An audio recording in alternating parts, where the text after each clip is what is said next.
शिव सर्वार्थ साधिके शरण्ये त्र्यंबके गौरी नारायणी नमस्ते। माँ जागुड़ी चरणारविंदे कोटि कोटि प्रणीत बंगुआरी पालामंचर कर्मकर्ता वृंद एवं विभिन्न मंचर आसीथिबा से मंचर सभापति संपादक कर्मकर्ता वृंद एवं ये आखपाख ग्रामर समस्त श्रोता मंडली शत्रु मंडली माँ मान पिला पाला को अनुभव करुचंती पाला को प्रोत्साहित करुचंती देखिए हमको आनंद लगिला। राजीव जोईसा डाकी दिले सेतरे हम आनंद पाइलु। आ जयचंद्र बड़दले गायक ज्ञान बारिथी तत्व बारिथी तत्व कुआडे माने हजे दउछथि आपण जरा मजिकी रहि जाउछथि ता भितरे हमें अनुभव कलु। नंदावर्तन से गले दारू खोजी खोजी बाड़ी को मारना बेले भगवान रामचंद्र जो दारू वृक्ष तले निम्ब वृक्ष तले लुचिकी रही से जो निम्ब वृक्ष जो अभिशाप है जे तुम्हें पिता है जाओ किंतु प्रभु को आशीर्वाद देले पिता है भी मोर अंग को ब्रह्म अंग को बहन करू यही जो कथा से गुह्य रखे गुप्त रखे बाड़ीर जो पराक्रम ताहा वैदेश विलास वर्णना कराई आमे कहवा भल नुह तथापि संक्षेप टे कहीदे जे बारिज बंधु देखु एड़े बड़ बारिधि चारि करी आसई सूर्य उदय पूर्व बाड़ी चारि समुद्र स्नान सहित अर्पण करते विरक्त बातती पराए दर्शने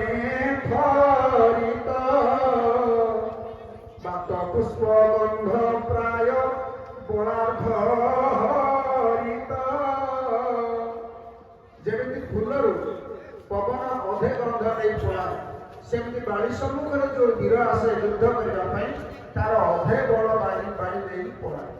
तथापि बाड़ी हारी कौन कौ जगह अनंत सहित कौटी शिवधन उठेला बेले इत्यादि जो हारी कथा बहुत पुराण रहस्यमय कथा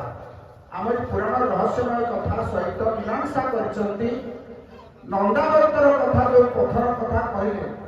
सेटा रहस्यमय भाव से कथा हूँ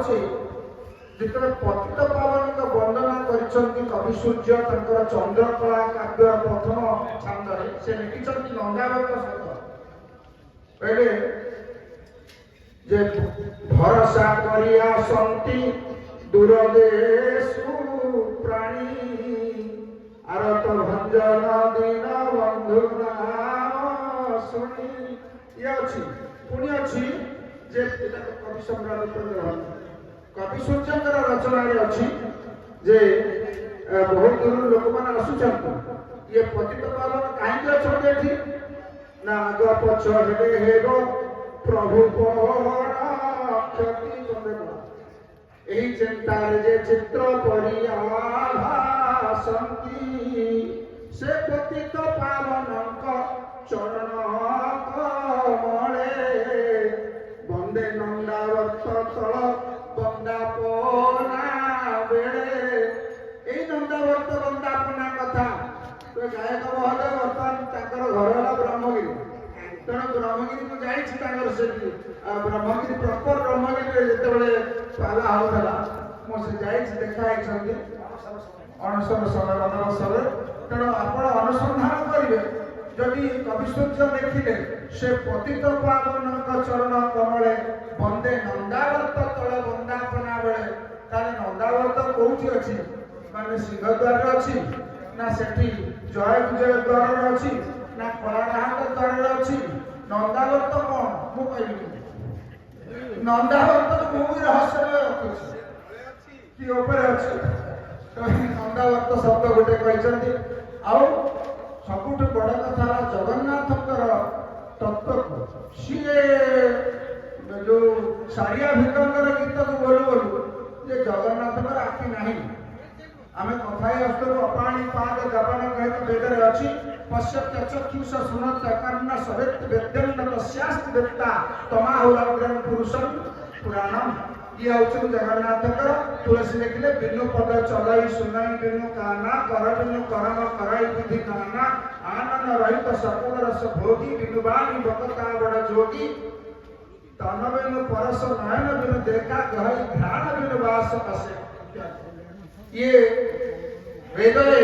ब्रह्म कथा वर्णना है जगन्नाथ महाप्रभु दारू शरीर भितर ब्रह्म विद्यमान ए दारू आसला कौटू ना से बाड़ी प्रसंग को सीधा देई पड़े बाड़ी प्रसंग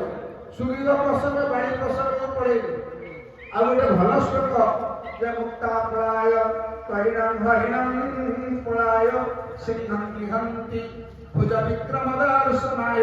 ये श्लोकटी महानाथकर ये श्लोकटी हम सुनिया चाहूँ आपन मुहर किंतु छाड़ी जाई पाला भीतर केते बड़ श्लोक गाई आमे मु एजा कहली 10टा श्लोक गाई से समय भीतर 20टा 40टा श्लोक गाई किंतु जे पाला कहछन तान नामे से जो प्रकार ये सिंह विक्रम ता भीतर श्लोक आ एते पुरे हबो कि जा भलो बहुत बढ़िया पाला हम सुनिलु आ विजय झा से मध्य गायक उज्ज्वल से मध्य उज्ज्वल करिछन तांका कीर्ति को बहुत सुंदर आमे प्रार्थना टीवी पाला भी देखीचु बहुत सुंदर कलाकार उभय गायक ये अनुष्ठान को परिपुष्ट करिछंती एवं हम राजकिशोर बाबू तथा प्रभुर आपन स्वागत संपद आज पहाड़ रसगोल्ला असल रसगोल्ला हम खाइले एते मीठा